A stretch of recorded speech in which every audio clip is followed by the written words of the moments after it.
Hello, Anime Addicts. Time is running out on our fundraiser for the Cystic Fibrosis Foundation.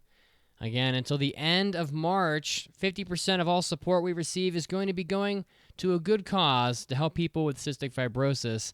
And now we have a supporter who will match your contributions dollar for dollar, making your support go even further. So if you were on the fence about supporting the podcast, now's a great time to head over to aaapodcast.com/join our Patreon. You can also just simply click the donate link on the top of the homepage. Anything will work. You will be supporting the podcast. You'll get all of our bonus podcast episodes, and you'll help fight against a terrible disease, the cystic fibrosis. So, again, if you want to help out, and we thank you very much, go over to aaapodcast.com/join our Patreon, or click that donate link on top of the homepage. And now, let's get started on the podcast.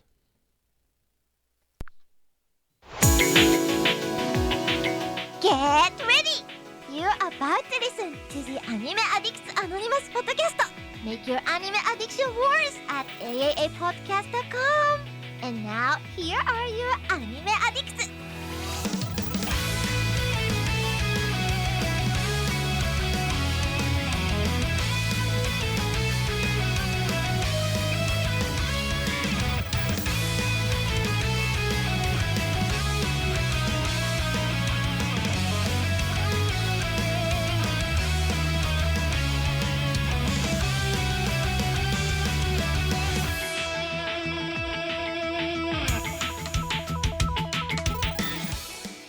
Hello everyone and welcome to episode 566 of the Anime Addicts Anonymous podcast. My name is Mason.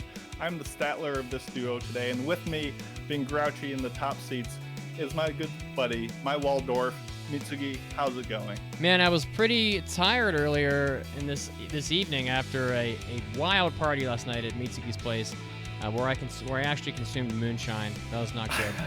But you know, Mason, just talking with you the last hour has woken me up quite a bit. Or maybe it's this red monster. Oh, there you go. The people love it. I'm happy to be here either way. Welcome. Excellent. Well, spring is in the air, and we are here to make your anime addiction so much worse. Please follow us on the Facebooks, on the Twitters, all that good stuff. Most importantly, on the Discord. We'll give you all those updates at the end of the podcast because we have a lot to get through today. First off, though, Mitz, do we have a special poll going on, and should the people participate in it? We have a Studio Ghibli poll going on. We're going to be doing a two-part episode where we're going to count down the top 20 Ghibli films of all time, according to you, the listener, and if you want to contribute to that, you can keep your eyes peeled on social media, like on Twitter, or you can just be on the Discord, because I'm probably going to pump that at least one more time. But also, if you go to our homepage, aaapodcast.com, when you're done contributing and helping out with our cystic fibrosis fundraiser, you can go down about halfway down the page. There's like a strip that says like Studio Ghibli countdown voting. You just click there, and you just pick your favorite Ghibli movies. It takes literally, I don't know, like 30 seconds to do it. And we'll have a really great result. So, and a fun two-part episode. So if you want to help out, we'd appreciate it. Yeah. Well, it takes 30 seconds to do physically, but hours upon hours of deliberation. That's right. Very key. Yeah, deliberation, lots of research. We had to read many scientific articles. It's big brain stuff, these Ghibli films. I'm telling you what. It is. But in this episode today, our main topic will be our favorite Shounen tournaments, where we go over lists of our own personal favorite tournament classic Shounen shows. And if you have your favorites, we highly encourage the Twitch audience to spam the chat with those so we can see which ones we forgot to mention. Followed up by a review of Our Last Crusade, or The Rise of a New World, a show that we will have lots of things to say. So I'm excited to get to that. It's like, oh, Our Last Podcast, or The Rise of a... No, I'm just kidding. It was a thing. It was a thing. So anything else before we kick this bad boy off? Our Last Podcast, or The Rise of Mason's Blood Pressure. Yeah. Oh no, I can't hear Mitz. I've gone deaf. You can't hear me? Nope, I'm still... I can't hear anything now. Oh boy, technical issues off the bat. Wow, really? We got to use the image. Interesting. Rejoin.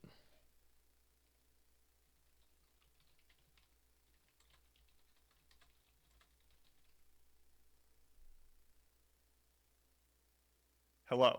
You hear me? I can hear you. Weird. Sorry about that. Well, I got to use the new technical image, the technical difficulties image that you made, so that was good. I even upgraded it since then, but we just wanted to test it out. That's Yeah. all. This was a ruse. So what I was saying was, or it's our last podcast, or the rise of Mason's blood pressure. It's another Exactly. It's another good. That's another good type. And we will also accept your spin-off titles for this anime in the Twitch as well. It will be more entertaining than the show, perhaps. Probably. Other than that, I really don't have anything else, really to say at the moment. So just kick it off, I guess. Here we go.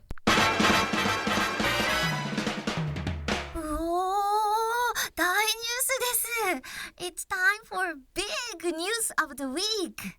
And being honest, like the big news of the week was just all the new anime that were announced.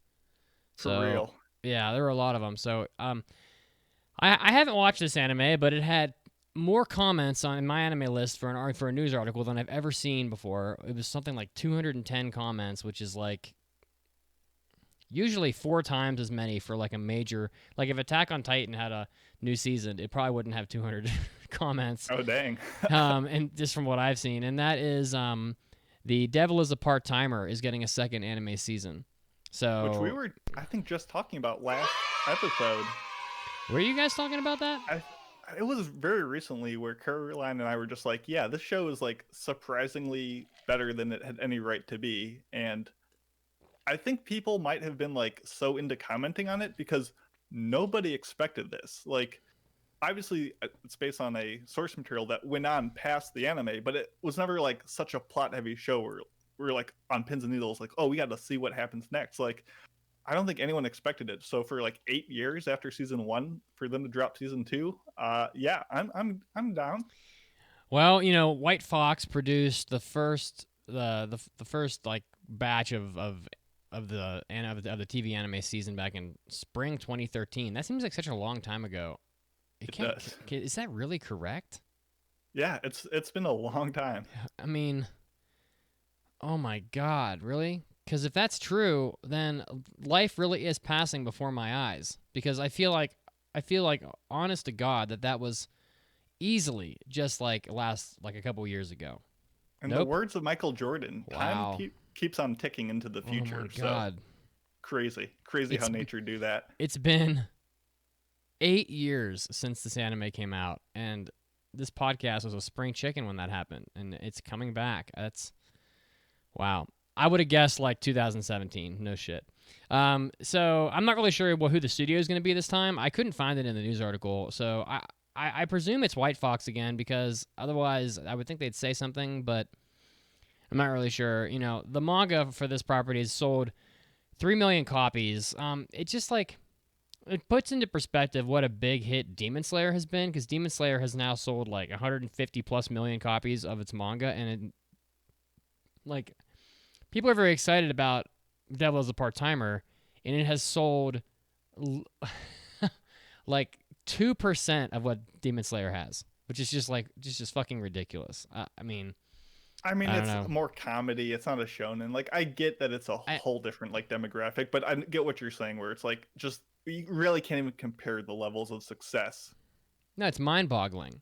It's just ridiculous. So Devil is a Part-Timer coming back, and maybe I'll watch it this time, since I don't know. Everyone seems awfully excited. The people on Twitch seem excited about it, so yeah.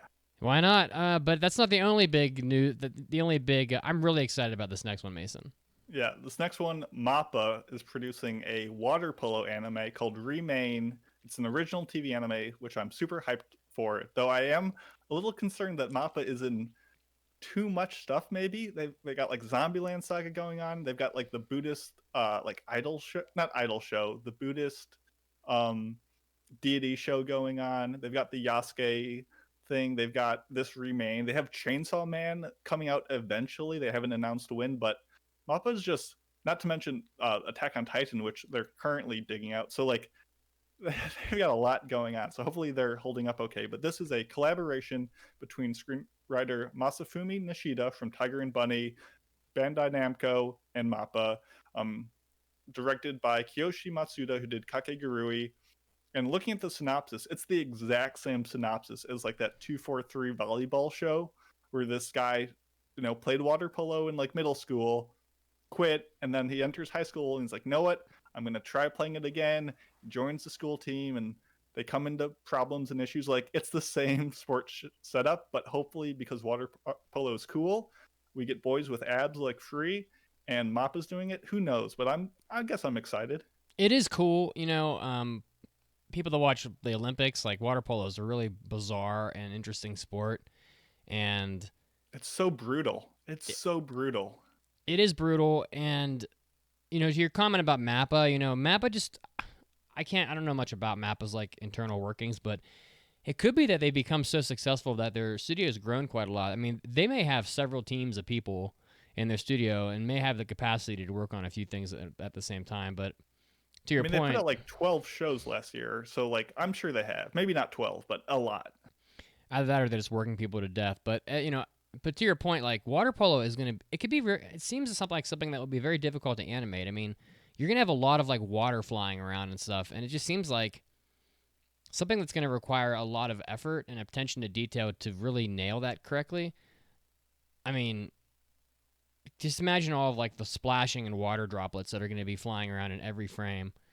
It just seems like something that's going to need to have. I'm guessing either CG water or a lot of shots of like overhead views of just people's head and shoulders just like standing still in like a blue flat pool. Like, I fucking hope not. I think there's going to be a lot of cost cutting, but I hope that the show has its moments enough to overcome that.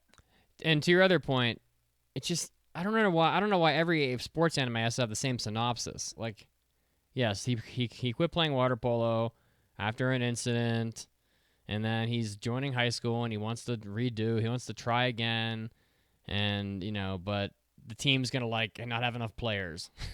it's like what the fuck, people? Like, can't we come up with something different? Like let him like almost drown or something, and he has to like overcome his fear, or like in Major, Goro like blew out his elbow and had to like learn how to pitch with his other arm. Like, do something different. Like, I don't know. It's just it could be amazing, but it just seems like a lot. To your point, a lot of these shows have like they lack creativity, and they're probably going to be leaning on the fact that water polo is like a fresh concept, and probably be abs. I'm hoping we get some nice abs. That's worth the price of admission.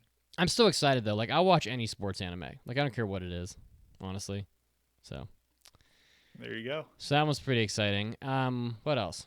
Next up isn't quite an anime release, but a Western live-action film of Hellsing is in development with, I believe it's Netflix. The Derek Kolstad, who worked with John Wick, is actually collaborating with Amazon Studios as a screenwriter and producer for the film. Jesus Christ. Oh boy, yeah. Hellsing is quite a trip. There's been 2 prior adaptations. The Gonzo adaptation of 13 episodes in 2001. Then there's the 10-episode OVA by Satellite Madhouse and Graphinica, which was, I think, Hellsing Ultimate, I think it was called. Mm-hmm, that's the one I've seen, and that is visually quite a juicy thing. Have you seen both franchises? I haven't. I'm pretty much a Hellsing newbie. Other than that, okay. Which makes no sense because I love shit like that. So I love violent, like monster stuff, and I was telling Mason before this show that I'm kind of honing in on the midnight retro. Crush has like a midnight selection where it's all like these adult shows like Wicked City and stuff, and that seems like something that Hellsing would be in. So I should just go watch it in preparation for the movie. Yeah, because I haven't seen the first one, I can't recommend like Ultimate versus that, but they are 2 like standalone pieces, and I did enjoy Ultimate just from a visual standpoint. I think it's done by the same people who did the Drifter show. It has those like thick black outlines and just looks great. It's no Vampire Hunter D, but it's a pretty fun time, and a ton of big name people who've worked on Deadpool, Ghost in the Shell, Bill and Ted Wakefield are involved with this project. So live action, kind of cringe, kind of skeptical, but Hellsing could lend itself well. So, gotta be optimistic. Amen. There you go. Yeah, I mean, I'm not hyped for it being on Amazon. Like, fuck that service. But at the same time, I hate Amazon. I hate Amazon Prime Video. It's like everything on there you have to pay for anyway. Well, why does it even exist? I don't know. For Land of the Lustrous, and that's it. It's so irritating. It's like every time I want to watch some movie like Pulp Fiction or something, it's always on. It's like always on Amazon Prime, and then I have to pay like $3 for it. Well, it's like I already pay for Amazon Prime, so I understand that I buy everything through Amazon, so I'm like saving $1 billion a year on Amazon Prime anyway. But give me the fucking movies for free anyway. So chat seems to be vouching for watching Ultimate as the better of the two. Okay, well I'll have to check that out because I know it's also not very long. So lastly, and I put this in here because one, it did have a lot of people watching it, and two, we just covered it, but the what the fuck is the English title of this? The Misfit Demon King Academy. The Misfit at Demon King Academy is getting a second season already, which I'm kind of shocked by this actually. It's going to be the same studio at Silverlink, and all the staff's going to be the same. It's going to have it's a 2-core second season, so it's going to be long. The first 13 episodes pretty much just came out a couple seasons ago, and I was kind of feeling like this didn't need a second season. Like I thought that the ending was, while not entirely satisfying, was kind of conclusive. Did you not feel the same way? I didn't think there was any reason for it to have a second season. I could see where it goes from there. Like, I could see the plot continuing, but kind of like Devil's a Part-Timer, I was like, I feel like I got everything that the show was trying to do the first time.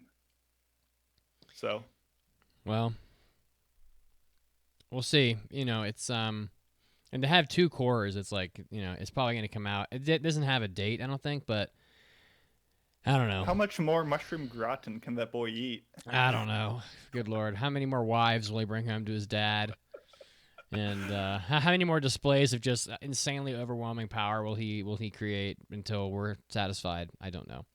We'll find out next season, I guess. But like, which of these are you the most excited for out of the 4, would you say? Ooh, I mean, obviously most surprised by the second season of Hataraku Not Saibo, the the demon guy going back to work. A lot of demon boy shows, I guess I just realized this. But Devil's the Part-Timer, probably most surprised by. Remain, I just feel skeptical because of water, but I just am a sucker for original TV anime, so probably that one. Yeah, I'm excited for the water polo one as well the most. I'm a sucker for Mappa. I just think Mappa just crushes it. So if they should they choose, they will crush this, and it will be great. So we'll see. Okay. Well, so knowing that Mappa has trouble with CG horses, what would be worse? Oh my god. A water polo anime which takes place in water, or a polo anime which takes place on horses? Oh my god. You don't have to answer that. But a water polo anime on horses, it would be just like sloppy, wet horses and people like, wow. Well, that would just be underwater, so they wouldn't have to do it. Have you seen like underwater hockey? Have you ever seen those? No. Being played? It's an actual sport. People like wear like goggles and they like hold their breath, dive down. They use like a weighted puck and they like use like a 6-inch long little stick and like push it towards the goal, and then they have to like go up and get more breath. It's amazing. It looks very funny. Are you shitting me? No, it's a real thing. It's a real underwater sport? hockey. Yeah. I mean, real with like generous air quotes on it, but yes, it's a real thing. Is there a league where competitions are held? Probably. What the fuck? Okay. All right. Well, our topic today is our favorite shonen tournaments. I can't remember where this topic idea came from, but someone definitely fed it to me. So whoever you were, thank you very much, and I apologize for if this was someone on the Discord. You know who you were, and I appreciate you very much. Pat yourself on the back. Yeah. So we do have a pretty storied history of having tournaments throughout anime, and I'm usually not all that enthusiastic when I see them in shonen shows because I just roll my eyes at yet another shonen tournament and yet another shonen anime, and how we just can't seem to get away from the same crap in shonen shows. But ultimately, I mean, what good is a training arc if it isn't followed by a tournament arc? Like, how are you going to know that they've grown? I mean, the tournament arc kind of is the training. Depends. It depends. I guess. Anyway, but in the end, I always end up feeling like the tournaments are kind of very engaging for me because I like sports a lot, and so I enjoy like the competition and the single round elimination. So ultimately, I end up enjoying the tournament arcs anyway. So, and we all have our favorites. Mason put his in here first, and I would have written down several of the exact same ones that Mason's got. So. Those you can take them. No, it's hey man, early bird gets the worm. You know what I'm saying? Exactly. But probably for me, I'm just gonna say that I think that probably my favorite tournament is, I haven't watched it in a long time, and I'd like to revisit it, but probably the original Dragon Ball Tenkaichi Budokai tournament, the World Martial Arts tournament that they do, I think, twice in Dragon Ball, is probably some of my favorite like shonen tournament stuff. Like the first one I think was with Tien, where Tien was the villain, and then the second one I think was, or maybe there were 3 of them in Dragon Ball. I can't remember how many there were, but not to mention was the Cell Saga kind of a tournament as well. Well, like, I mean, it was, but like. It's just not the same level. It was just Cell, though. Gotcha. It was just everybody fighting. It was everybody. Cell was in every round. He was in every match. So let's see here. So yeah. So in Dragon Ball, I have to open up the wiki here. It's been a while since I've like watched this, but so in the 21st tournament, Jackie Chun was in the tournament, right? So who was Master Roshi in disguise. Just like shaking off the rust here, and Krillin and Goku were in the tournament, and so was Yamcha, and then they had the 22nd tournament, and Tien was in that one, so that was the one where Tien was in there, and Goku and Krillin and everybody else, and then the 23rd one was the one that had Piccolo in it, so yeah, it's just like, I don't know. A lot of Dragon Ball's like best chunks in the original series were these tournaments, and then to be honest with you, I kind of feel like most of Dragon Ball after the tournaments was kind of bullshit. But I don't want to speak some like blasphemy, but I wasn't really into all the Red Ribbon Army, like Goku like raiding the Red Ribbon Army like fortresses and stuff. I was really in it for the tournaments, and there's just so many memorable things. They have the sort of like the pre-tournament like qualifiers where there's all these really like slapsticky, goofy characters getting like blown through the wall by Goku. He flick them and they just fly through the wall. And then Master Roshi dressing up in disguise to like teach Goku a lesson, I guess, as Jackie Chun. And there's like the crane guy. What the fuck was his name? Oh my god. It was like Tien and Chaozu's like masters was like the crane hermit or whatever. And I'm blanking because to me, my like deepest affinity with the Budokan like series of Dragon Ball like world tournament stages is from like the Budokai like video games, where I would just go over to my friend's house and we would just do 2-player tournaments, and I'm picturing the big like wheel of all the Dragon Ball characters to like cycle through to select from, and I don't remember that teacher character. There's some really funny guys like in the tournament that has Tien in it. There's all these really goofy contestants. There's like a guy called Unnamed Tiger. There's the Mohawked fighter. There's the sumo wrestler. That's the guy that like who does he fight? I think he fights Tien, and Tien just beats his ass. And then, then there's I just love I love Dragon Ball for its tournaments, and I think that they try to cram there's a lot of tournaments in Dragon Ball. Like there's probably at least 6 of them. Cuz here's 3, and then they had the one in Dragon Ball Super, which I try to forget ever existed, but but it will forever exist now, the Super tournament or whatever. Then there's like a couple tournaments where like Goku fights Pikkon, like in Otherworld, in like heaven or whatever, in hell or wherever he goes. And then I'm sure there's at least one more that I'm like missing in there that exists. But there's like 5, probably like, if you think about it, probably like a third of Dragon Ball's episodes are surrounding some stupid tournament. But in the end, I love them anyway, and I love watching like Krillin fight Chaozu. Like that's just like pure comic relief. I could probably watch Dragon Ball, just like the original Dragon Ball, over and over and over again, and just never get bored of it because I love it so much. So, and this won't be the last selection that I have on here for Dragon Ball, but I'm not gonna spoil what my other pick was because I think it's not really a tournament, but it kind of plays out like one. So, if you haven't watched Dragon Ball, you people that like Shounen, you definitely should. And the tournament is, it's spawned about 1 million video games at this point. Like we all know Dragon Ball Z Budokai, the video games. Yeah, it's so like, good. Well, where the fuck do you think those came from? They came from this tournament. So, Mason, what would you like to suggest to the audience here for great Shonen tournaments? I guess in a very similar vein to like Dragon Ball being like forged in the crucible of its tournament, and like after that kind of just petering off maybe in your eyes, I have to give it to the Chunin exams from Naruto. That is so solid, and as like Naruto as a whole, obviously rife with filler, kind of mid after hundreds of episodes, but like this was kind of like the beginning of my anime watching like discography, like not counting like the tournaments of like Pokemon where Ash does his best impression of like a doormat as he gets stomped on in the Elite Four. Naruto Chunin exams, like this is in my mind like the OG Shonen tournament arc. Like it takes place at the beginning of the series and is like Naruto at its best. Like it's got just these creative characters that just keep on coming in with like, you really see like how much different powers and depth there is to the ninjutsu system.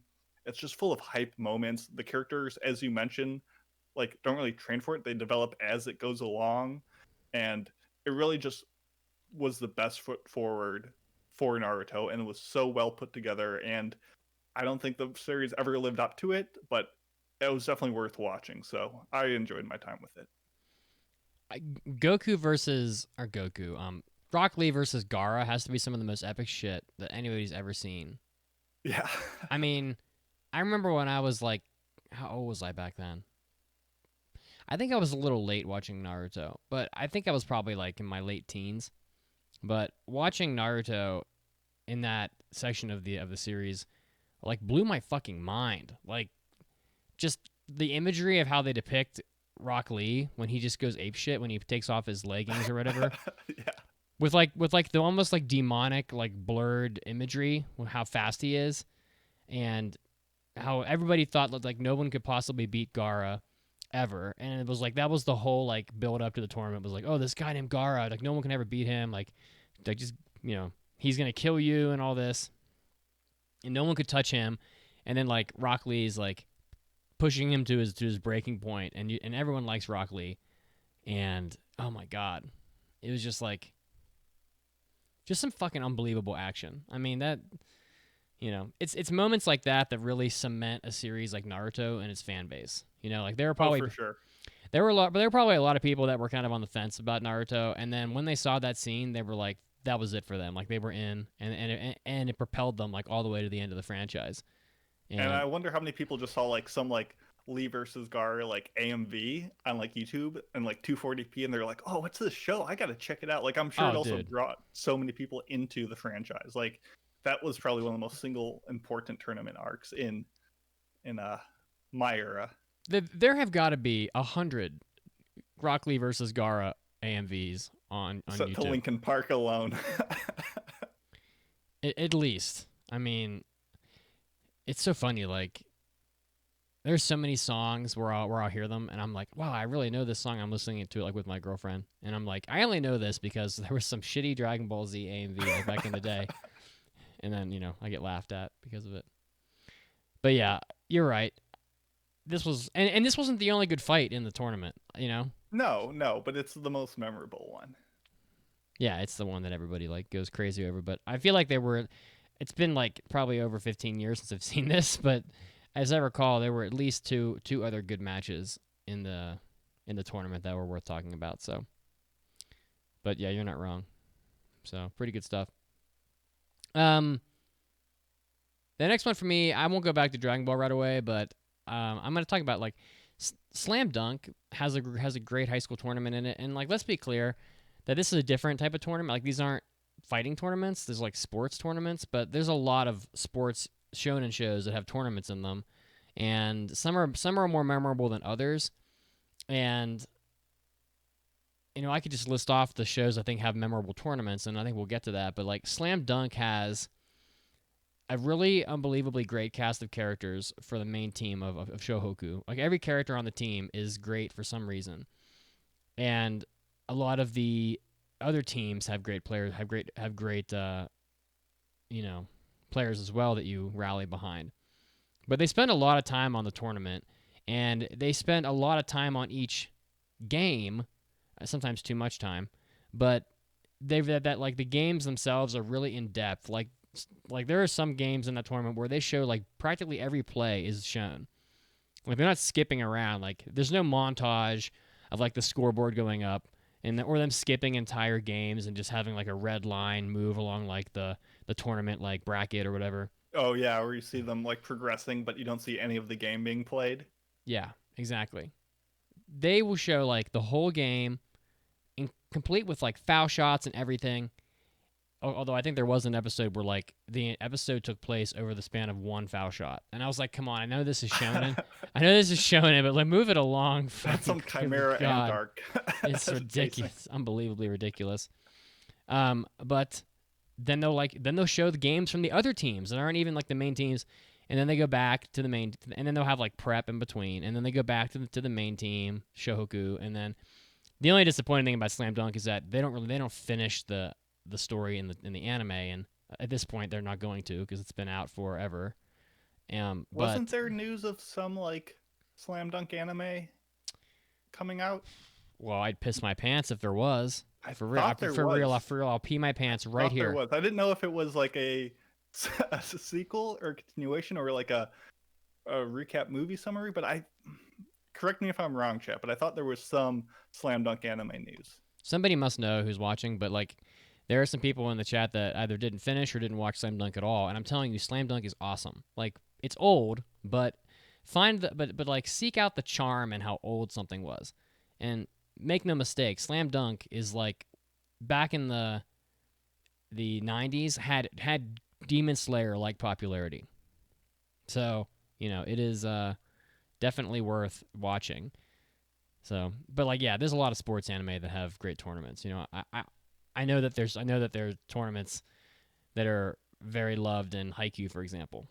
So yeah, I had like a bunch of like inter-highs on my list for like general high school sports tournaments, and they're all pretty good. Yaoi Pedal had a pretty good one, except in the latest season of Haikyuu.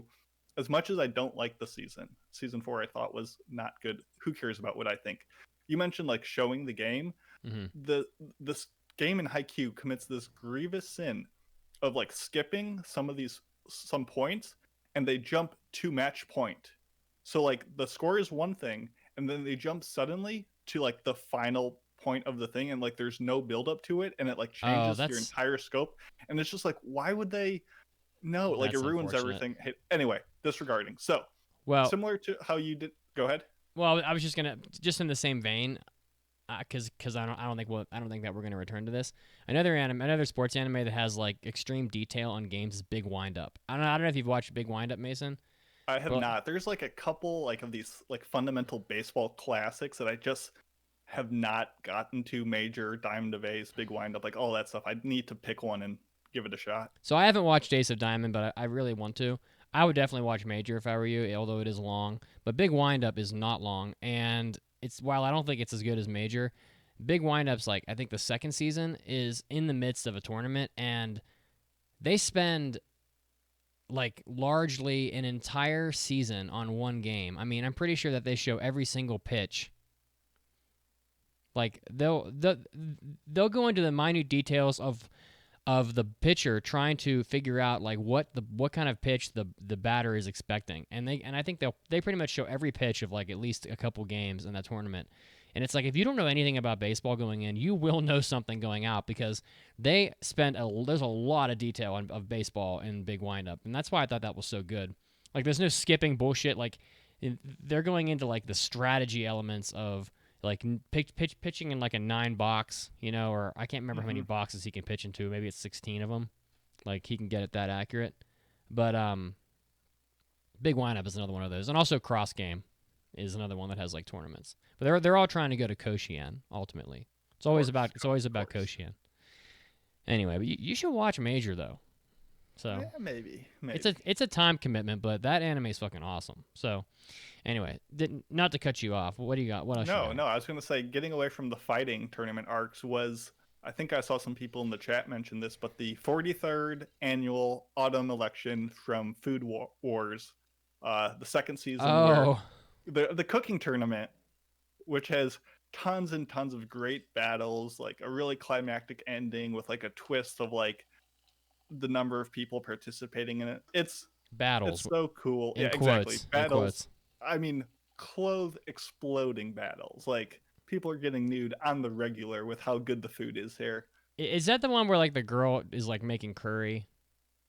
I don't know how many. I haven't watched all of Food Wars. I've probably watched about half of it, but I know there's like one tournament where there's like a girl's making curry and he has to like learn how to make curry to take her on.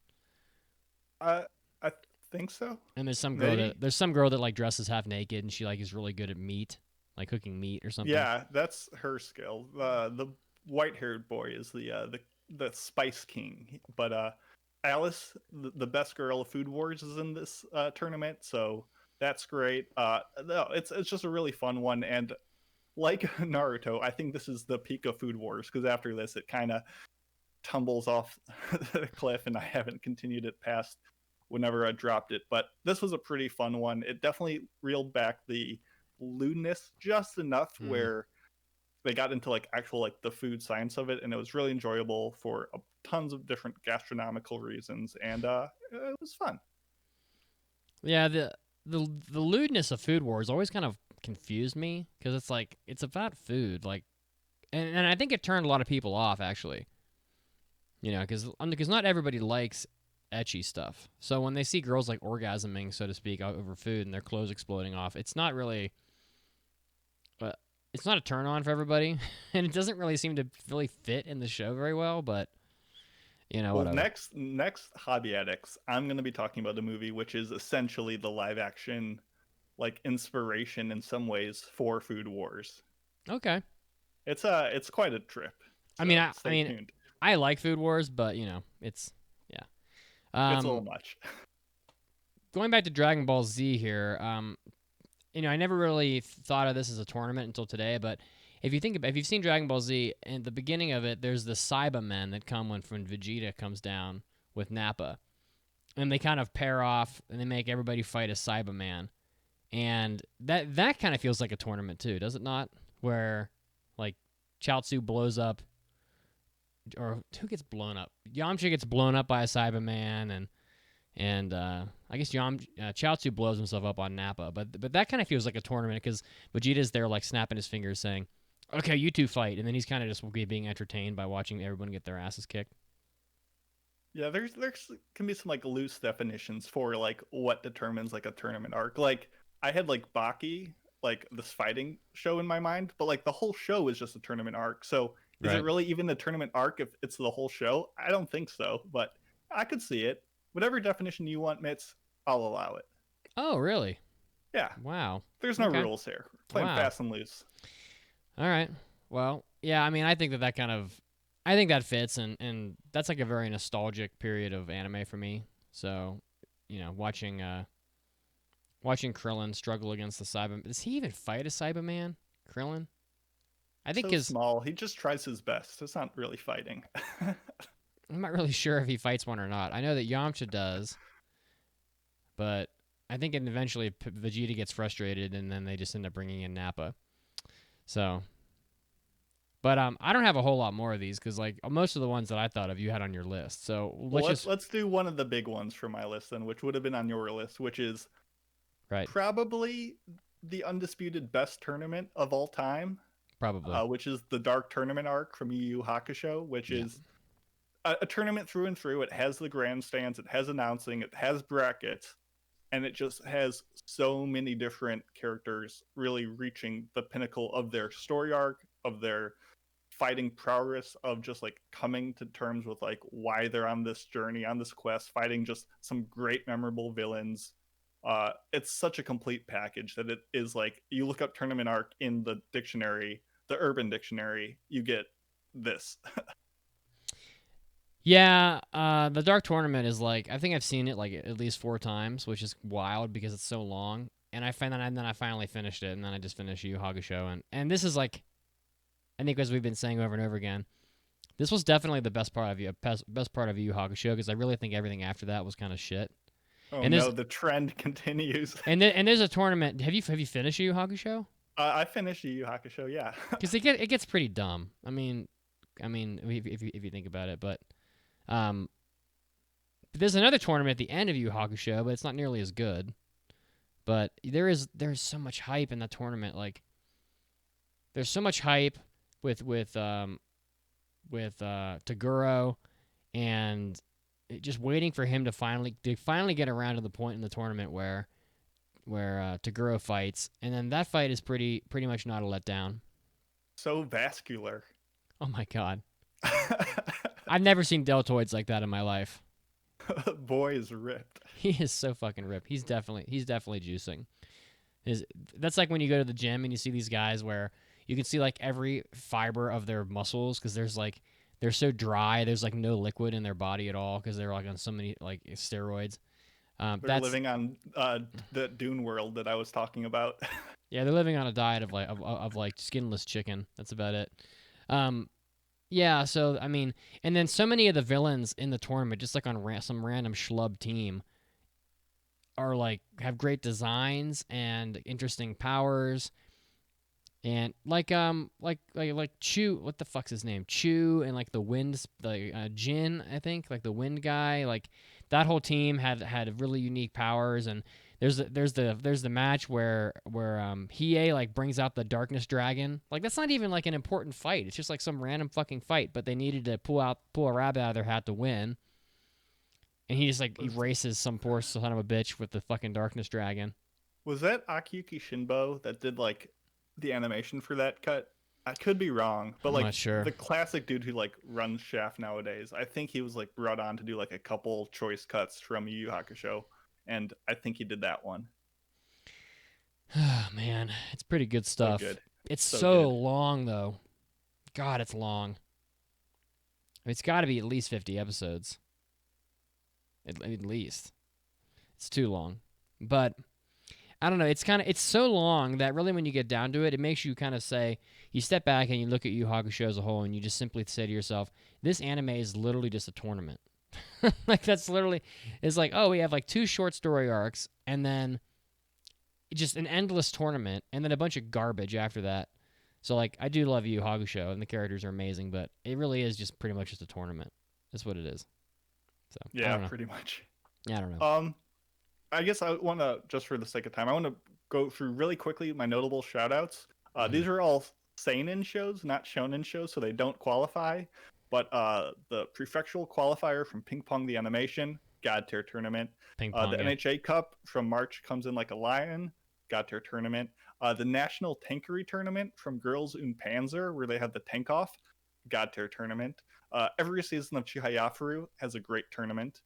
And from the chat and from like socials, a bunch of people were saying the Grand Magic Games and Tower of Heaven from Fairy Tail. Have you watched that show?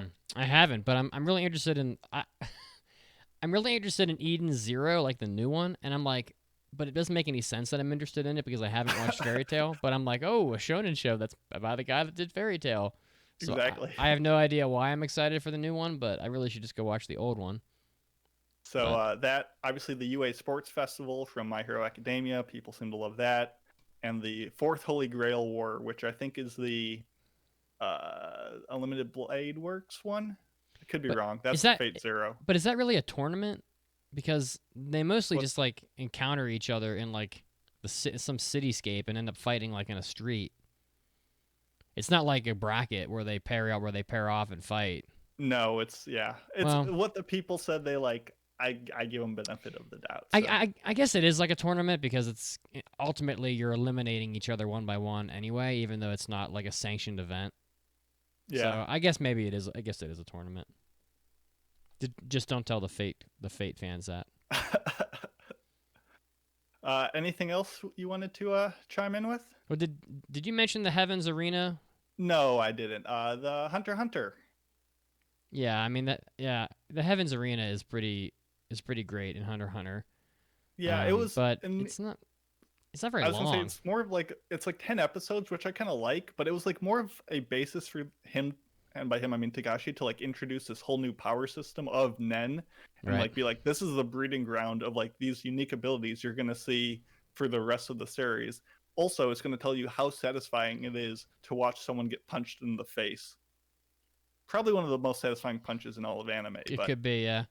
It's not really a tournament, though, is it? I mean, it's more like... It's not. It's like 200 floors of Gon and Killua just like dusting like fodder, just like these crumbly people whose superpower is, I have a sword, and that's it. And they just get obliterated, and then they eat candy, and they eat chocolate, and like then there's a little tournament at the end, but it didn't feel like, reflecting on it, it wasn't like quite the tournament aesthetic that I'm going for, but it is a fun, like, you can watch them scale up in the ranking. I love how you describe them as crumbly. That's a great that's a great description for like just fodder. You're crumbly. Yeah. you're crumbly in the same way that like a cookie just kind of breaks in your hand like effortlessly. Wow. Yeah, those aren't the kinds of cookies I want to eat, by the way. Like I want the ones that are kind of like soft, you know? Yeah. Yeah. Fuck. God, I love cookies. So good. I've been killing some of those M&M's ice cream cookie sandwiches, by the way. Oh, you're still going with them? Dude, they are so fucking good. Like the ice cream is perfectly soft right out of the freezer. Like it's never like a block of ice, you know? And the cookie is like has this perfect sweetness to it, and they're always soft. The only thing that pisses me off is when when one of the cookie sides doesn't have like enough M&Ms stuck like in the dough of the cookie. It's supposed to have 8 friggin' M&Ms per side. And sometimes there's only like 5 of them, and I get mad about that. So send in a picture. I'm about to write a letter. At M&M at Ice Cream Sandwich Company. Demand a refund. Yeah. But, yeah, I mean, tournaments are a lot of fun, and I really need to, you know, I haven't seen all this stuff, so I need to, like, maybe go watch more tournaments. I don't know. I haven't watched Haikyuu, really. I've only seen the first season of Haikyuu, so I don't know. That doesn't make any sense for a sports fan. Yeah, so and I don't think there's really any... there's a little tournament in season 1, but it's good. It's good. You'll enjoy it. And I want to go watch Ace of Diamond, too, because I haven't watched that, or Diamond No Ace, or whatever the fuck. So, because baseball anime ultimately are my favorite. I think that baseball makes the best sports stuff, so... But, you know, that's neither here nor there. We can talk about that some other time. Well, let's get to our in-show weekly trivia question before we leave you with a news break, so we can go refill our water and eat a ice cream sandwich during the break. Oh. The trivia question for you, though, as we lead you off, is in Our Last Crusade, or The Rise of a New World, both Isuka and Alice share an affinity for a certain food item. It's not ice cream sandwiches. What food is it? And for a bonus point, how do they like that food cooked? We'll let you know in just a bit. Slathered all over each other. Ooh, saucy. In honesty.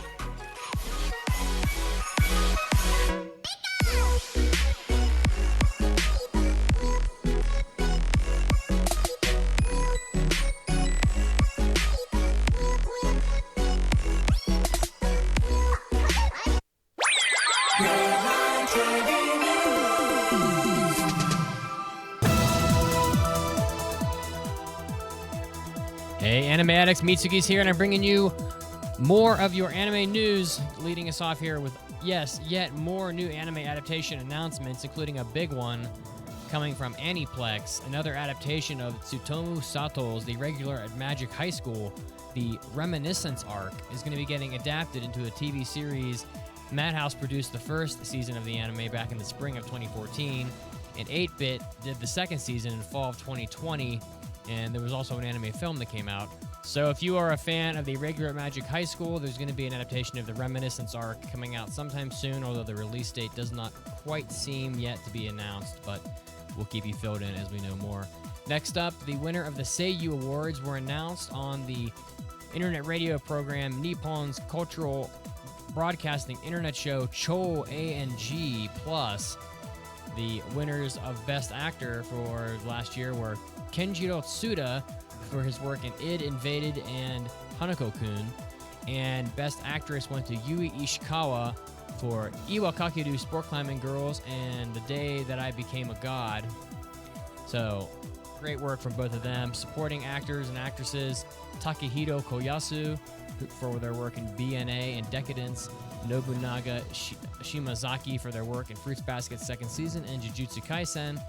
Also, Reina Ueda for her work in Adachi Toshimamura and Koisuru Asteroid, and Akari Kito for her work in Tonikaku Kawaii and Kyoko Suiri. So if you're a fan of any of these actors or actresses, they are apparently doing quite well, rising stars in some cases in the anime industry.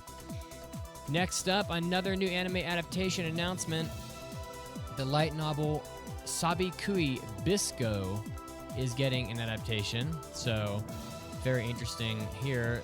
The synopsis: a plague-like wind blows across the arid, sandy expanse of the post-apocalyptic Japan, and it sweeps over the living and non-living alike. Rust is all that remains in its wake. The cause of the catastrophic state of the world is believed to be mushroom spores.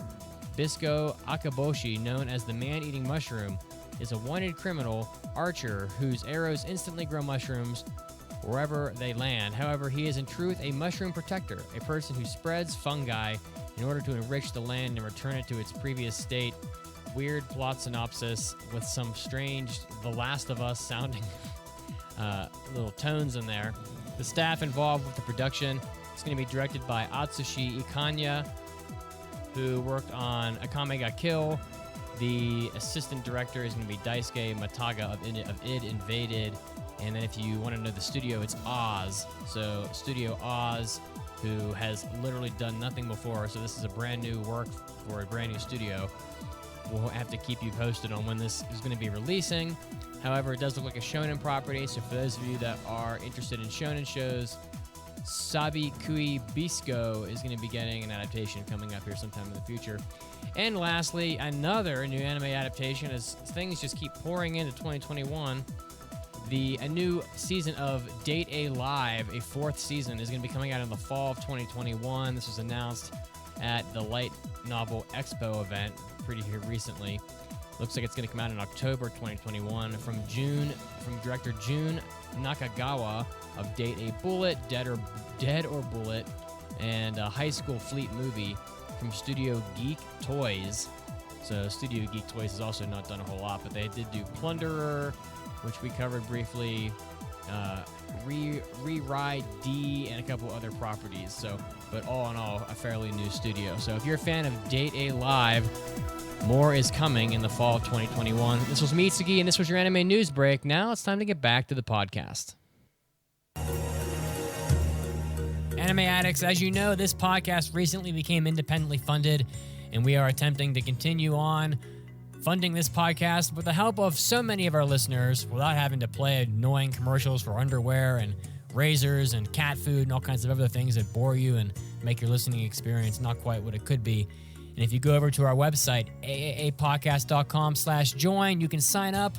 You can also do so on Patreon. And when you do, you'll get our hentai episodes, our hobby addicts, and our after parties. 8 total episodes of our podcast per month. Just for you, just for saying a little thank you for supporting the podcast, because we do appreciate it so much. You can also go to our website, aapodcast.com, simply across the top and click the donate button. If you don't really want to sign up, you can just throw us a couple bucks, help us out, And if you don't have any money to throw our way, hey, we still love you. We hope you keep listening. We appreciate all of our listeners, and we love doing this podcast for you so much as we have for over 11 years now. So hopefully we'll have another 11 years to come. I love you all so much. Again, if you want to help out the podcast, you can go to aaapodcast.com/join or Patreon.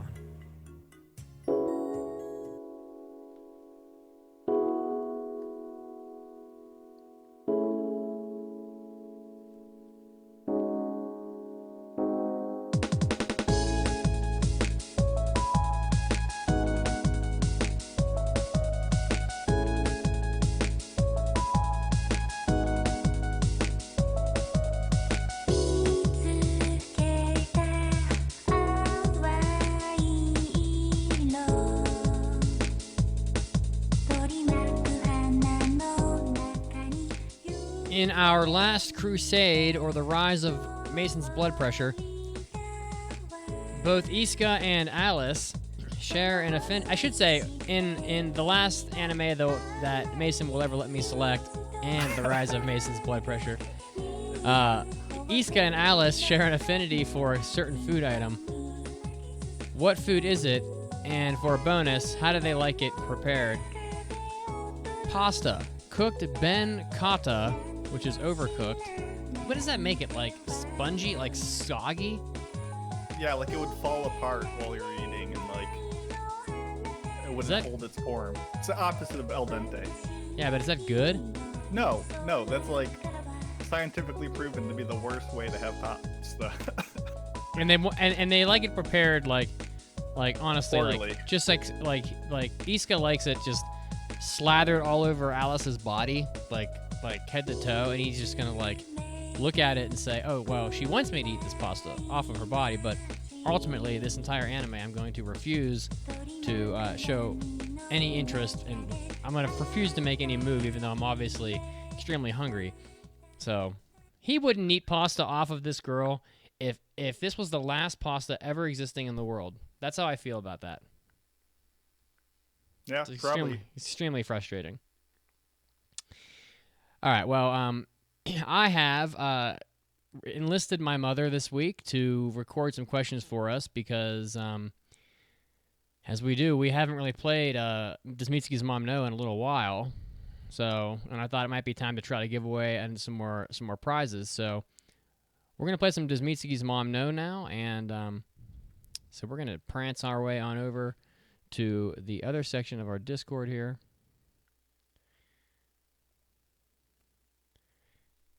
Where we are going to be playing some Does Mitsugi's Mom Know? So, one of our favorite segments, I think, on the podcast. So, let's let it rip.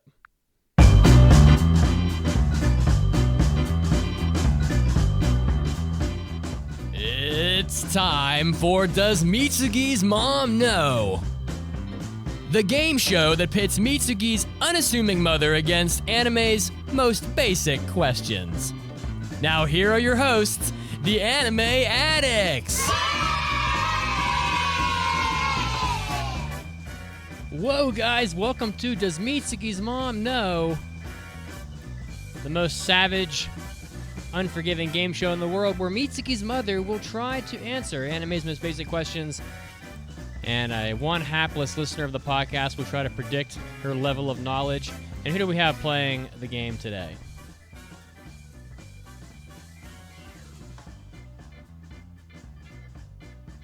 Hello. We can't hear you yet. Oh, you sound maybe really, really quiet. Taco Wolf? Here. There we go. We can kind of hear you. A little bit louder and you'd be perfect. Yeah, turn it up some more, Taco Wolf.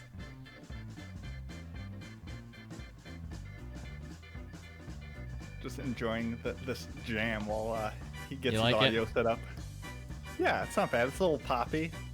Gets me in the mood for Mitsugi's mom, who is on an absolute vicious tear after getting, I believe, defeated last time. Well, she was, and let me tell you, Mason, she wasn't pleased about it. Oh yeah, she came back with a vengeance. So we had a phone call. We had a phone call about this, and she was like, "I got to step up my shit. Exactly. I become too predictable." You're Taco making me nervous. Oh, there you go. Now there we can go, hear you. Taco Wolf. Perfect. Very nice. So who do we have on the phone today playing Does Mitsugi's Mom Know? Taco Wolf. Taco Wolf from the Discord with a very fine avatar, I must say. One of my favorite avatars on the Discord. It's quite fantastic. So, Glad you like. and Taco Wolf, where are you calling in from? Winnipeg, Manitoba. Oh, wow. Okay. So we have a friend from our northern neighbor. All right, Taco Wolf. Well, I know that you know how to play as Mitsugi's mom, but I'm going to explain the rules here for our newer listeners that have just recently started listening to the podcast. My mother, she watches some anime, and you'd be surprised which anime she watches, and then obviously you'd be surprised by ones that she should have seen but just has missed out on. So she's very unpredictable, and it's going to be your job today to predict whether or not she knows the answers to these questions that I'm going to ask her. And if you're able to get 3 out of 5 questions correct, you're gonna win a Ferrari with Moe Girl decals all over the side of it. How does it make you feel? It should make you feel good, Taco Wolf, except that I already drove that Ferrari into a tree because it's got Moe Girls on it, and I would rather crash that Ferrari into a tree and watch it burn than give that away as a prize. How does that make you feel? About it. Still a Ferrari. He'll take it. He'll take it. All right. Well, let's get the game started. I think you know how to play. Are you ready? I am ready. Good luck, lucky player. With me, it's you never know. All right, here comes this first question. In Golden Boy, what kind of school degree does Kentaro pursue? I don't know if you've seen Golden Boy, but he's a law student, so...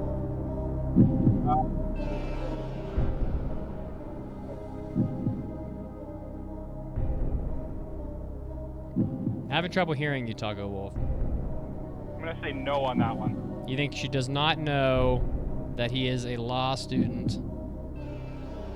Am I locking you in? All right, here we go. I wish you the best.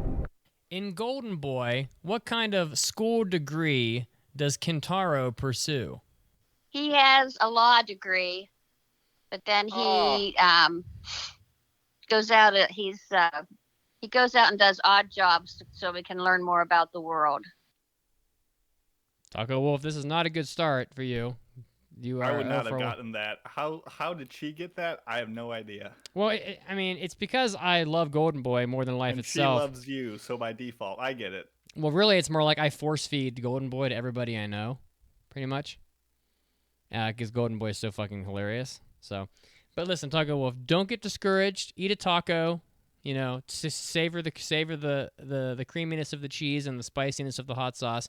Regroup yourself and get back in there. Are you ready for the second question? Bring it on. In the anime Bubblegum Crisis. Oh, so actually, let me ask again. The anime Bubblegum Crisis takes place in what major city? Definitely no. Confident about that. He's confident, yeah. That's what you need in this game. You really don't have much else to go on. All right, so you believe that my mother does not know, and by the way, we do allow a phone a friend if you want to use one. I've been forgetting to mention that to players, but it is a rule. You have to select Mason, so that's all you've got. So you believe my mother does not know that Bubblegum Crisis takes place in Tokyo? Is that correct?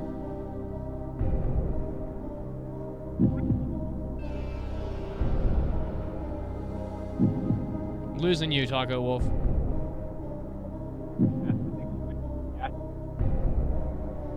Sounded like he said yes. I think he's changing his mind that I think he thinks your mom does know. Yeah, I can't hear Taco Wolf very well.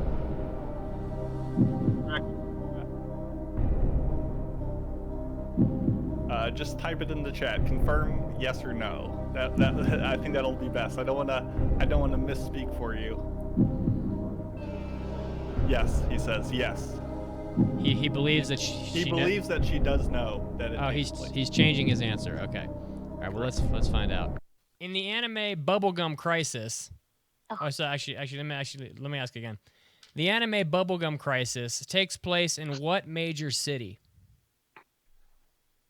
Tokyo. That's right. Yay! Smart man. Oh, yeah. Oh yeah. Oh yeah. Oh yeah. Yeah, she's never seen Bubblegum Crisis, but I think she just guessed on it because it's only really most anime take place in Tokyo, let's be fair. So, all right, well, you're now 1-1, so you're back to even. You need to get 2 out of the next 3 correct. Tucker Wolf, are you ready for your third question? Sure am. In the anime Demon Slayer, what colors is the main protagonist Tanjiro's cloak? The black and green of Tanjiro's cloak, very popular imagery in anime today, but does my mother know that? You just never know. I'm going to go no on this one. All right, he's going no. Should I lock you in here? Yeah. In the anime Demon Slayer, what colors is the main protagonist Tanjiro's cloak? His cloak. Red. No, sorry, it's green and black. All right. Well, we've certainly turned things around here now, haven't we? So, Tucker Wolf, you really only need 1 out of the next 2 questions correct, but listen, don't get overconfident because other people have failed in your situation. So, and I hate to break your heart with a back-to-back incorrect answers. Are you ready for what could potentially be your clinching question? Bring it on.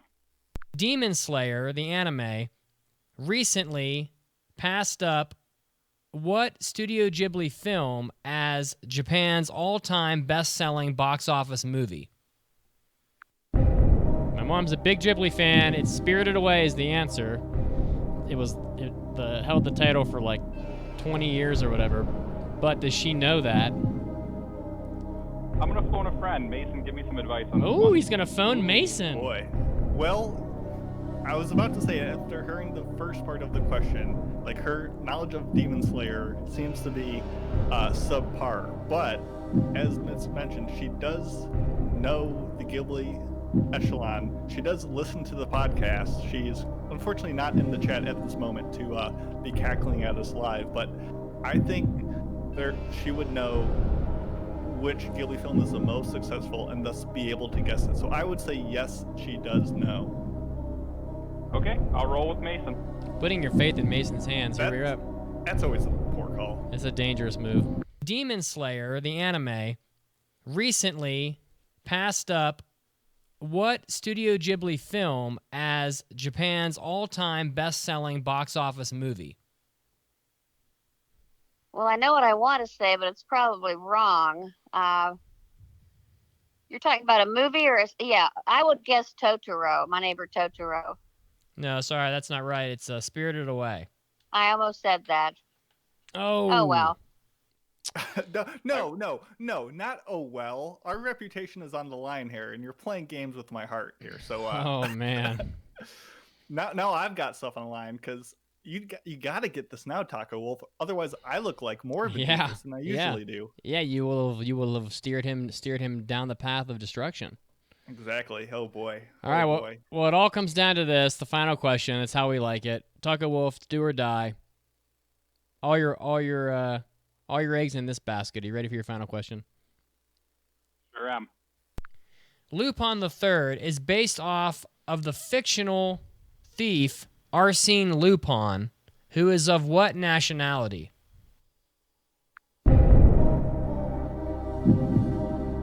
He's a Frenchman, but does my mother know that? It's always how it goes. I'm going to go no.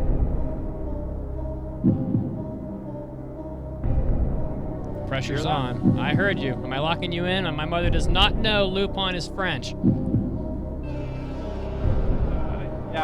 Yeah. All right, here we go. Lupin III is based off of the fictional thief Arsène Lupin, who is of what nationality? He's French. No. Wow, that's good. How'd you know that? My goodness. Well, his name sounds French.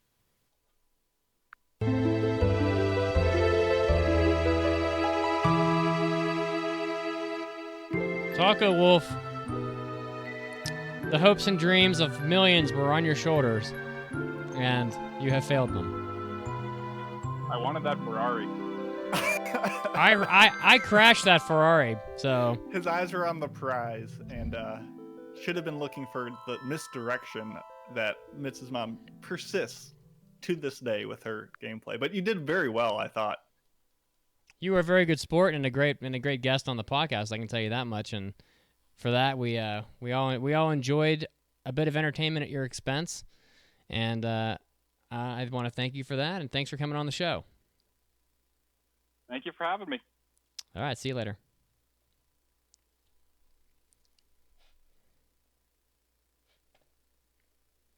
So close, but close doesn't get you anything. Blowing up with people saying like, "That's what you get for trusting Mason. Why would you ever trust Mason?" Like, R.I.P. the Ferrari dream. Yeah. Oh my goodness, Chad, you're killing me. I love it. Yeah. Well, I had a feeling that game was going to be tough because it just seemed unpredictable to me in a way, but I thought he did very well regardless. He did. He had confidence, and that made it go. You don't like eating dog shit? Oh, my bad. I don't. All right, and now let's keep it rolling. It's time for an almighty anime mailbag. Anime.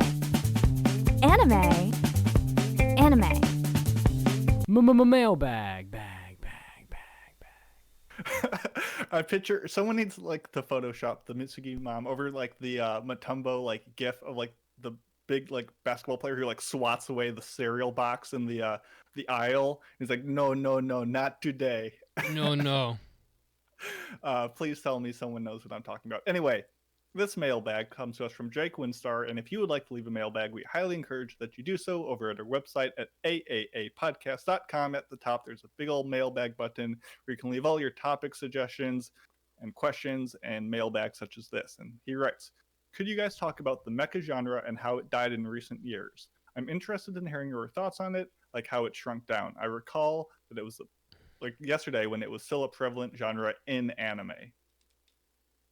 And the mecha genre, like decline, if you will, has pretty been well spoken by people way more intelligent and like well versed on the subject than I am. I mean, mecha series on a whole, if you look at like the goal of making money today, like they've been such controlled by like the Gundam franchise, and to put a ton of like budget and like effort into making these like highly allegorical series that takes like a long time to develop, which takes a lot of effort, both because you have to design the human characters and the whole like robot design and animation. Like there's just a lot that goes into it more than your like run-of-the-mill stuff. And while like technically there isn't any less mech shows coming out than there was like 20 years ago because just more anime is coming out, it's definitely diluted a bit, but you can still find it like chipped in with other series like Darling in the Franxx or SSSS Gridman or stuff like that. So you can still find it. It's not completely dead, but it's less of a cultural force than what it was 20, 30 years ago. Yeah, I think that honestly studios need to stay open and they need to make anime that's going to sell. In my opinion, is that right now, I just don't think mecha sells well. And I think that studios are making what is going to sell whatever the hell, DVDs or whatever the fuck. So personally, I like mecha stuff. I think that I enjoy it even as just like an undertone in a series.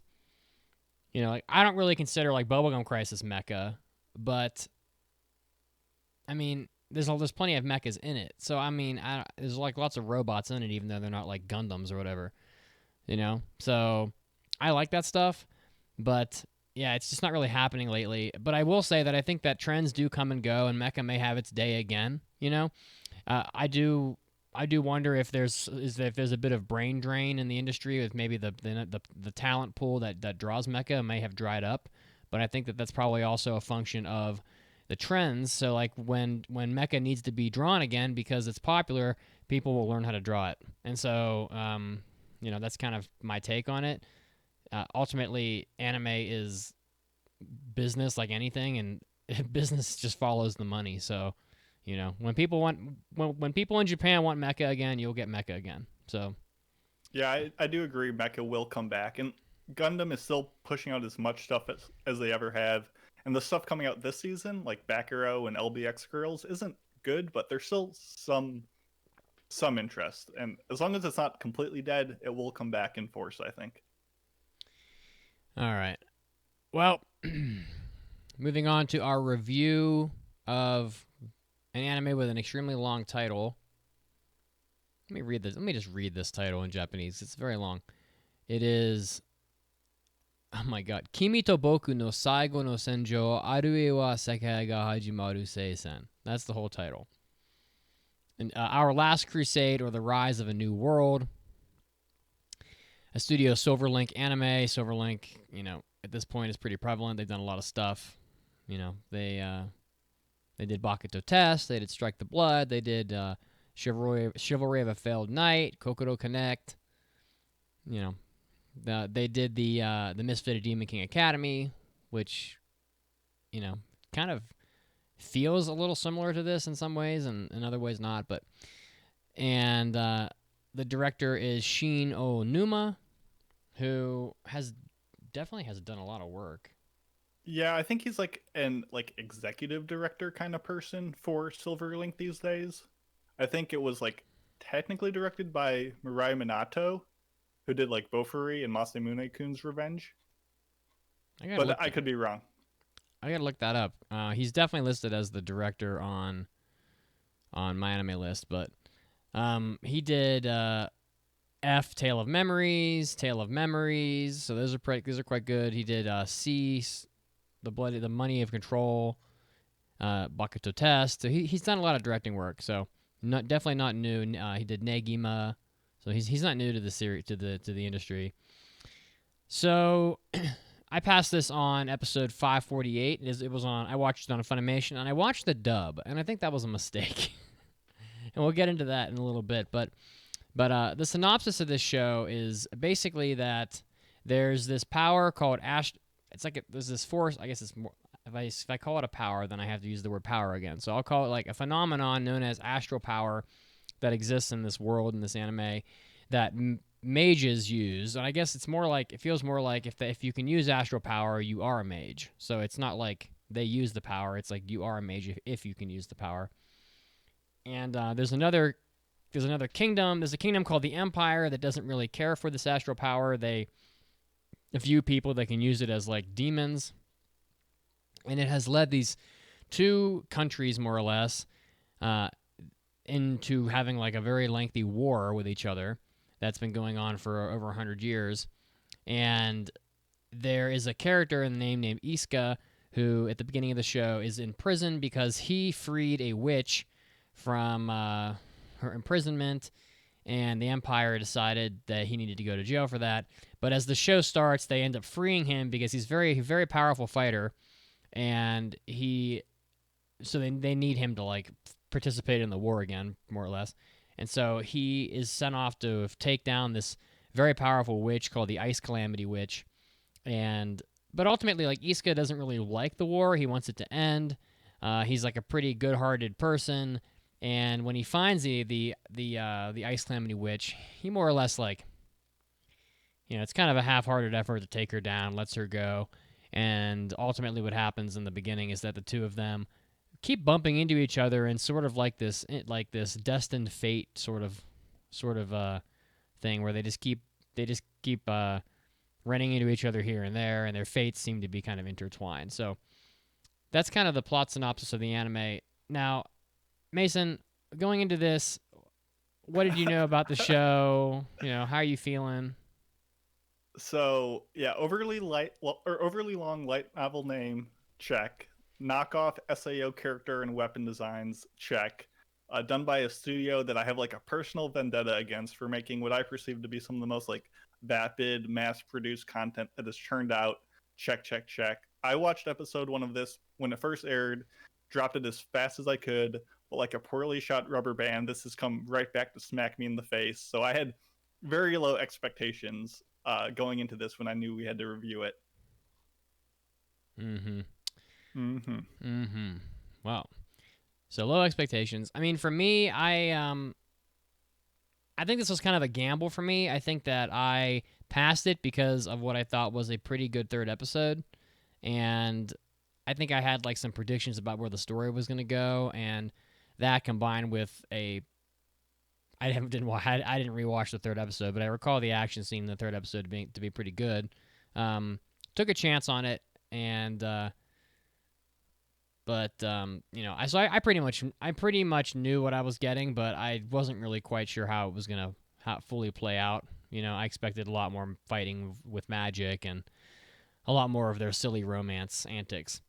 So now, as if it's needed, Mason, your spoiler-free recommendation, and throughout the course of this review, if I'm still allowed to pass anime, I'll consider that a win. Do I recommend the show? No. No. It's one of those shows where if you think about it at all, it is full of just eye-rolling setups and illogical plot points. And I don't know who the show is for. If you want action and magic, it really doesn't have that. The magic is as interesting and deep as like a temporary tattoo, and the action consists of like these top-notch like military forces that often use the phrase whoopsie to describe their plots. And if you want like the comedic, fun romance side of things, you need either endearing characters or like capable writing. And even if you like guilty pleasure trash shows, this isn't for you. Like, I don't know. I feel like everyone who went into this could see something that they enjoyed at one point and then just not get what they ordered. And it just delivers a overcooked pasta dish like the show. And it's weird because the show doesn't fail in its execution. Like, it looks all right, but it's like the entire basis, the framework that it's built on is just this quicksand of like poor writing and world building, and it's like doomed to fail from conception.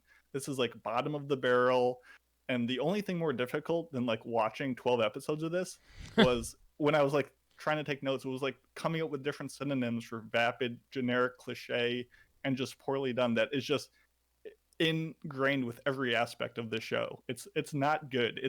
I had a hard time watching it.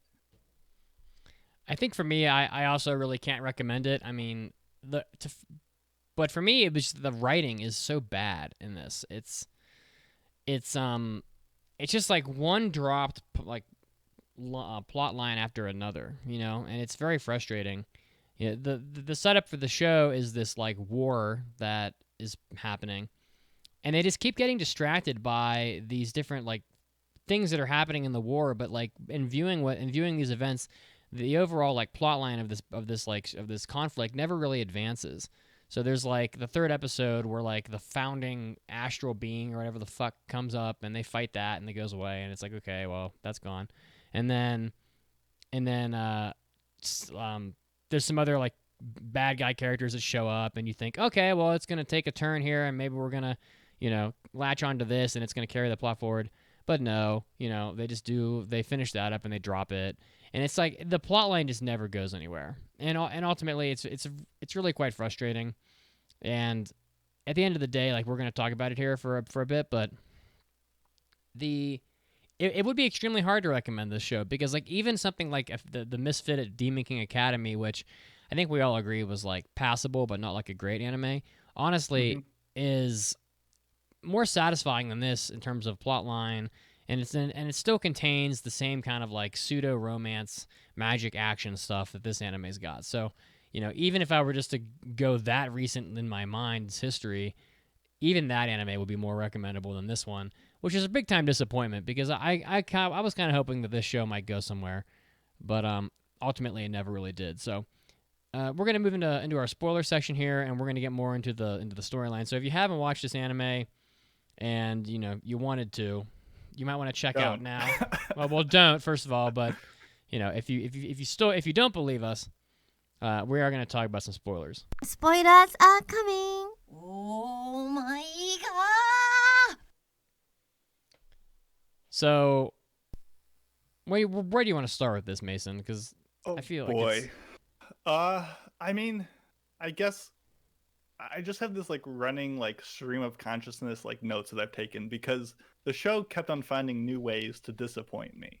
Like episode 1 starts off and they say the word astral power 1,000 times. Like everything in the show is told to us by the character. Everything is explained with exposition, where there's a scene where there's like a barrel and someone will kick it over and be like, we'll start pouring out contents and they'll say, oh, it's gasoline. And someone will be like, I will use my astral power of fire to explode this place because there is gasoline on the floor. And like, they just say everything. There's no emotions or anything that isn't said outright by a character. And it begins at the beginning with them saying astral power 1,000 times in episode 1. And then it jumps to what I thought was going to be a show full of just like Romeo and Juliet, where these two characters have these all trite coincidences that force these two quote unquote rivals into romantic situations. That's what I thought the show was going to be. And I was like, you know what?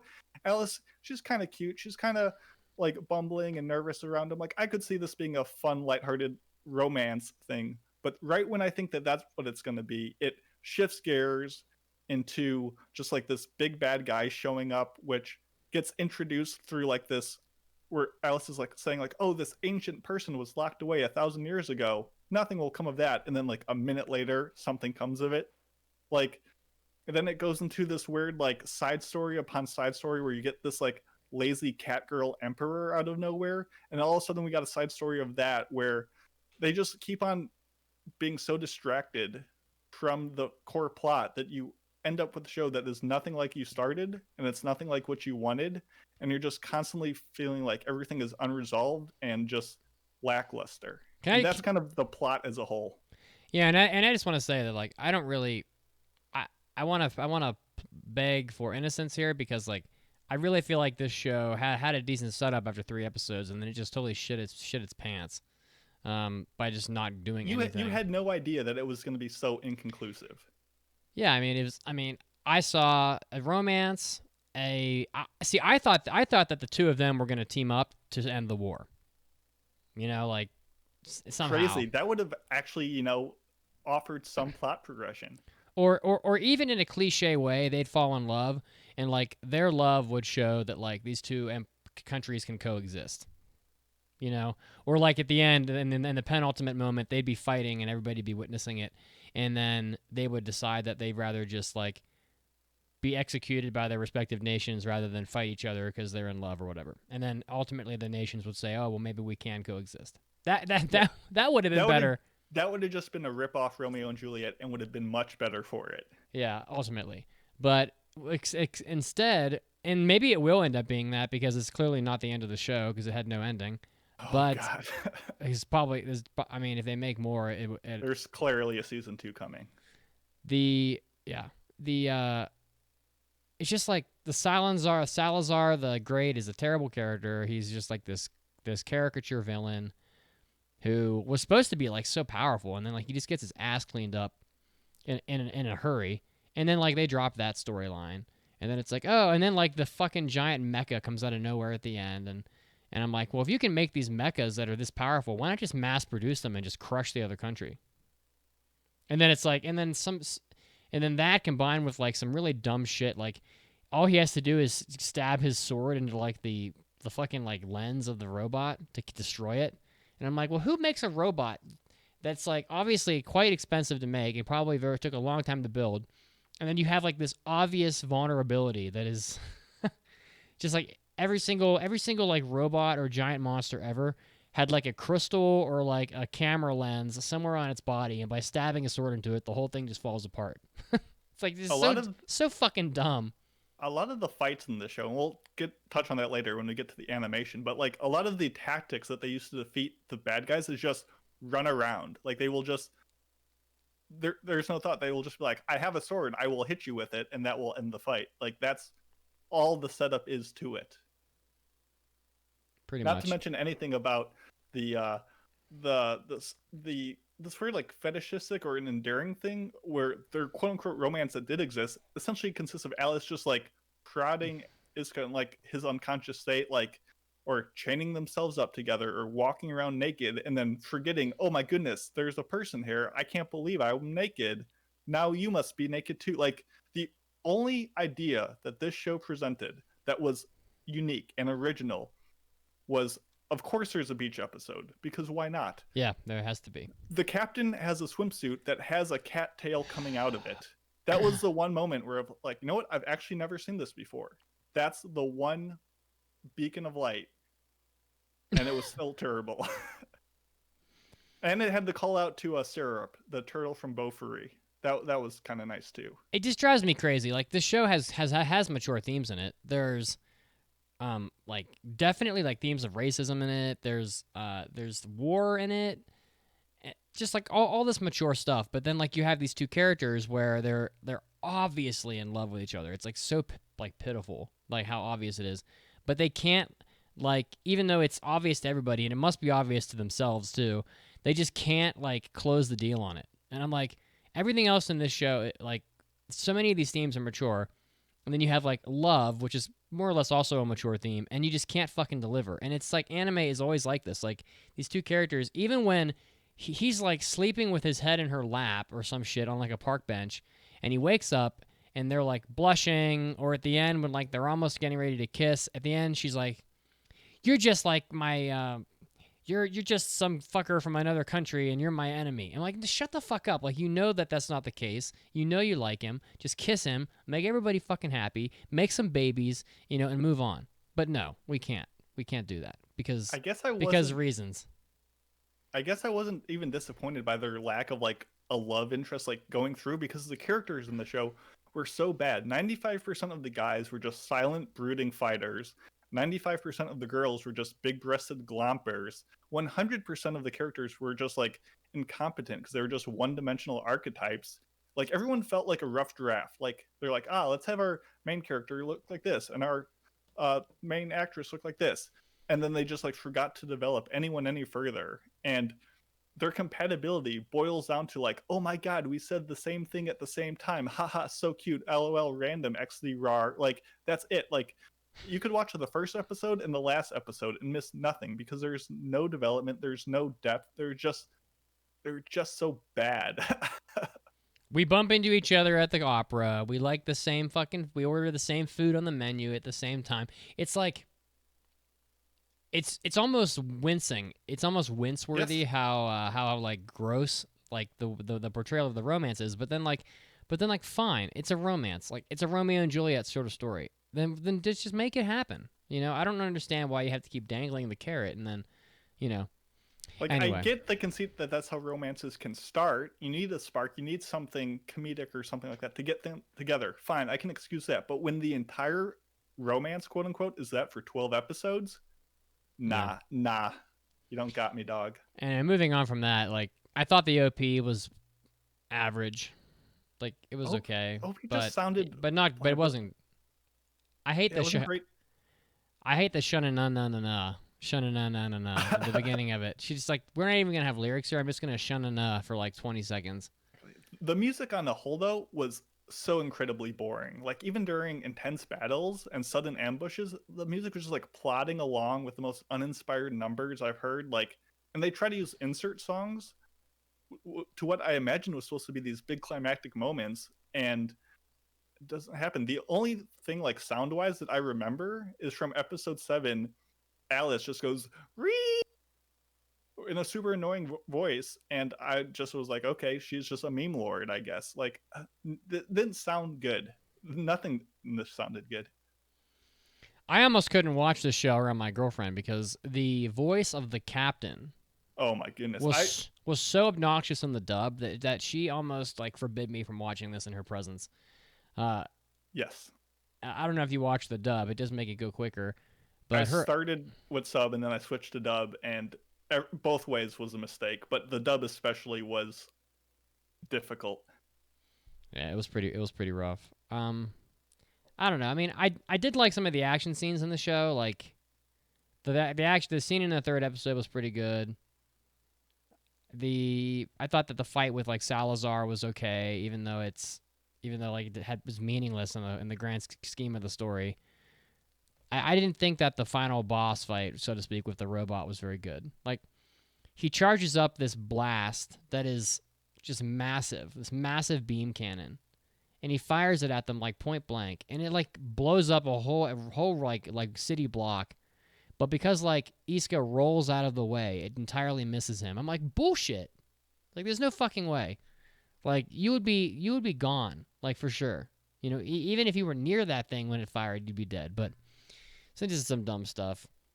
Yeah, the choreo was bad. The believability was bad. I will say, like, the magic effects themselves, the fire visuals, the ice Yeah. compositing, the like mysterious like CG black parasites like that are tendrily in the middle, like they look decent, but Right. and even the CG mech like didn't look bad. It just wasn't an interesting fight. But like overall, the art and animation, like I didn't get their eyes why they had a horizontal line through them. Plenty of like bath scenes where just girls walking out of a shower naked and being like, anime exposition. Oh my goodness, I'm so embarrassed on the Tron, like weird Tron battle, like, or Tron Legacy, like battle armor from this like captain that comes out of nowhere. Obviously, all the Sword Art Online ripoffs. It's just a visual cacophony of inadequacy. Like the character designs, the fan service environments, it was all just so generic. Like I've seen the show, like it just pulled pieces from everything else and nothing is told through the animation. Like the only thing we get to like a directing flourish is when Alice says, oh my goodness,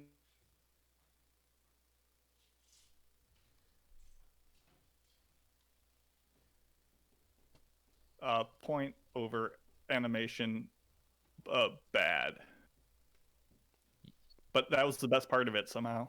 You disconnected, Mason, so I lost that entire last point. I know it'll be on the podcast. Okay. The audio will hear it. Yeah, ultimately it was definitely disappointing, and there's some like pretty. And another thing I thought was kind of stupid was like towards the end, like the other princess shows up and she has like the power to view historical events that happen like in a like a time or place or whatever, and so she can like review history, and they like and Iska and Alice like flat out lie to her about like their involvement with each other, like they don't even know each other, so to speak. And I'm like, you know, she can review the past, like she knows you're fucking full of bullshit, and then they still refuse to admit that they've been like spending a lot of time together because I don't know, like they just can't admit that they have like feelings for each other, even in the face of like her own sister, who she knows is lying. She knows that Alice is lying to her, and it's just like, I'm like, oh my god, it's almost like, I don't know, it's unexplainable, and she knows what her powers are. Just that one character alone, that brings up 3 issues I have with the show. First of all, of course, we get the sibling character, younger sister, who is now in love with the main character, Iska, and is like jumping all over him. Obviously, issue number 1. Issue number 2, she has this power, and she uses it, most importantly, the most vital thing, to just make a sandstorm. Like, that's what her power is used for, is just to make a diversion that really could have been done by anyone, even without that power. In issue number 3, like, the show thinks its magic system is so deep where like, oh, she can review this information, but like in an earlier episode they spend like too much time saying like, does your younger sister know? And she's like, no, her range is only 300 meters. Like, who cares about this like tiny detail that serves no purpose? But they go into it as if like we should be like on pins and needles, like, oh my goodness, how will she know, how will she not know? Like, we don't even know this character. Why spend all this time just wasting our time? Except for the fact that that's this whole show. It's very on brand. Yeah, ultimately, I think it was a big disappointment. So, I don't know. I don't know really what else to add. I mean, there's really not much reason to watch it. You know, I think I've seen worse anime, but ultimately, this one just didn't really bring anything new to the table. And ultimately, in summary, like the plot line is what killed me for it, because I just don't think it really had one. I mean, ultimately, at the end of the day, you might get to season 2, and maybe the plot line comes together in the end, but they still waste an awful lot of time and dance around a whole bunch of bullshit to get through the first season. And I would ask, why like the Salazar thing is even in the show? Like, why even waste the 2 episodes? Or, you know, why even waste time on like the robot, on like the guy in the powered suit, like the guy who looks like he's like a Mortal Kombat character? Like, he didn't really do anything either. Like, nothing in this show really does anything. So, and then the captain like takes his role and kind of fights and like knows how to get into these like back channels on the secret city, and she's just there, and they like say, oh, this is kind of mysterious, and then they'll bring it up again. Like, this is not me like putting on an act or like being edgy, haha, Mason's a pretentious goofball. Like, this was miserable. I was genuinely wincing while I was watching this, and I would much rather watch something like Gleipnir or Babylon. At least that had like a modicum of like misplaced emotion and ambition.